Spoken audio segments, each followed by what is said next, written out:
चाय बेचने वाला पूरा भारत बेच रहा है। ट्रेन बिक गई, प्लेन बिक गया, बिका हवाई अड्डा। साथियों, ये जो नानम प्रकार के जो आरोप लगा रहे हैं ना, ये भाजपा के तो कम गोदी मीडिया के लोग ज्यादा लगाते हैं कि राहुल गांधी क्या कर रहे हैं, क्या तमाशा कर रहे हैं। क्या बोले भैया आप, फिर से बोलिए, हम जवाब देते हैं। आप लोग जो है राहुल गांधी की आप पिकनिक स्पॉट बना दिए हैं, मकर द्वार को, संसद को, कुछ गरिमा रखिए। क्या पिकनिक स्पॉट बना है? बार है, डांस चल रहा है, सभागार के अंदर, संसद भवन के अंदर देश का कमजोर और डरपोक गृह मंत्री साला शब्द जैसे शब्दों का उपयोग किया, तब हिंदुस्तान की गरिमा बन गई, हिंदुस्तान के लोगों को भलाई हो गया, गैस मिल गई। और राहुल गांधी संसद भवन के बाहर बैठकर चाय पी रहा है, तो वो हिंदुस्तान का अपमान हो गया। वाह, क्या सवाल लाते हो, क्या प्रश्न लाते हो। ये प्रश्न तुमने कभी किए? गृह मंत्री अमित शाह से किए?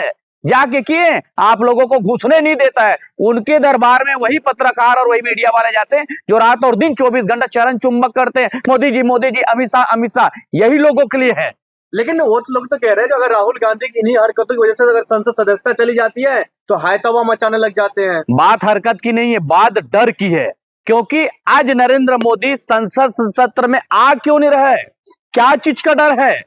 प्रधानमंत्री हिंदुस्तान का, संसद है हिंदुस्तान का, लेकिन वो अपने ही संसद सत्र में, संसद भवन में आने में डर क्यों रहा है? इतने डर क्यों, इतने भय क्यों है? वो शब्दों के सवालों से भाग रहा है।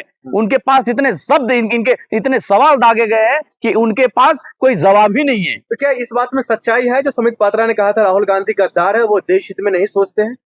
अरे गद्दार तो संबित पात्रा है, गद्दार तो उसका पूरा खानदान है, और गद्दार भाजपा के एक कार्यकर्ता और आरएसएस के कार्यकर्ता गद्दार है। बता तो दे कि उनका खानदान, उनकी पीढ़ी देश के स्वतंत्रता में कोई योगदान हो।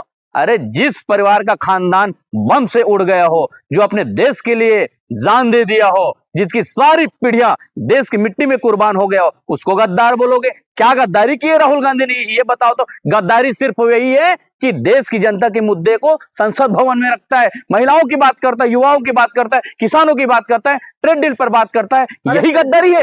अरे पहले जो है ओडिशा के सांसद सारंगी साहब के साथ धक्का मुक्की कर उनको घायल कर देते हैं, उसके बाद जो है केंद्रीय मंत्री के साथ मीडिया के सामने बदतमीजी कर देते हैं, अब संसद के बाहर चाय पीते हैं। कोई गरिमा है कि नहीं उनका अपना? सारंगी, अच्छा आप बताएं, मेरे को अच्छा लगा कि एक समय में वही हाय तौबा चूड़ियां भेजने वाली स्मृति ईरानी राहुल गांधी जी के ऊपर गंभीर आरोप लगाए थे कि मुझे फ्लाइन किस करता है, मुझे आंख मारता है, मुझे लाइन मारता है। अरे राहुल गांधी जी खड़ा हो जाए ना तो लड़कियों की लाइनें लग जाएगी। आज राहुल गांधी जी के वजूद क्या है पता है?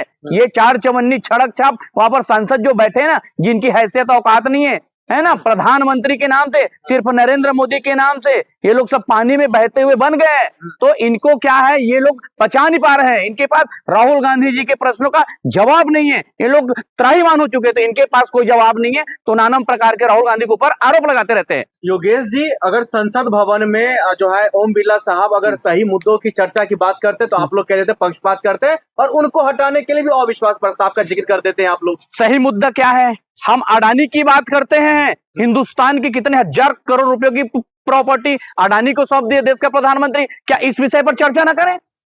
आए दिन महिलाओं के साथ बलात्कार हो रहा है, हिंसा हो रहा है, इस पर चर्चा ना करें? बलात्कारी आज बेल पर है और देश का वैज्ञानिक और साइंटिस्ट जो है जेल के अंदर है, इस पर चर्चा ना करें? युवाओं को रोजगार नहीं मिल रहा है, क्या इन पर चर्चा ना करें? अगर इन पर चर्चा करना, इनके हितों की बात करना, हिंदुस्तान की लोगों की बात करना अगर देशद्रोह है, गद्दारी है, तो हाँ हम गद्दार है, क्योंकि हम लगातार हिंदुस्तान के लोगों की बात करते हैं और उस वहां पर संसद भवन में करते रहेंगे। ये गद्दारी नहीं है, यही देश प्रेमी है और यही देश हित की बात है।